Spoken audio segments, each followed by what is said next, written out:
আসসালামু আলাইকুম, সবাইকে অনেক অনেক শুভেচ্ছা জানাই আমার গার্ডেন চ্যানেলের পক্ষ থেকে। আশা করি সবাই ভালো আছেন, আমিও ভালো আছি।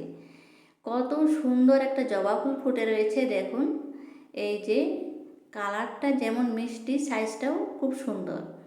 আমি অনেক দিন থেকে এই ফুলটার অপেক্ষায় ছিলাম, কবে ফুটবে কবে ফুটবে। এই জবাটা কাটিং থেকে লাগিয়েছিলাম গাছটা, আর এই বছরই প্রথম ফুল ফুটছে।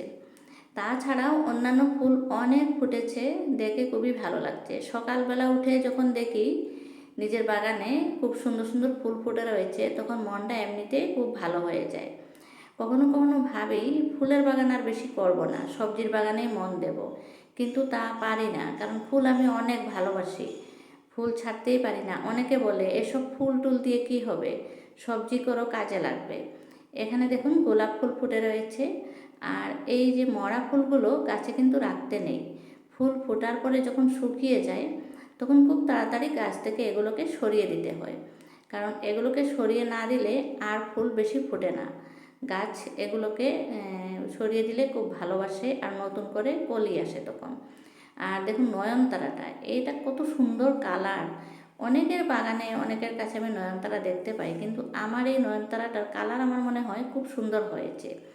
তাছাড়া পর্তুলাকা, পার্সলেন, এগুলোও ফুটে রয়েছে।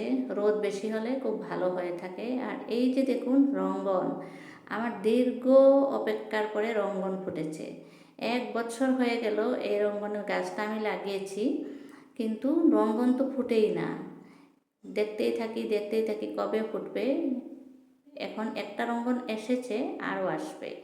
সবাইকে আবারও শুভেচ্ছা জানিয়ে আমার আজকের ভিডিও থেকে এখানেই বিদায় নিচ্ছি। সবাই ভালো থাকুন।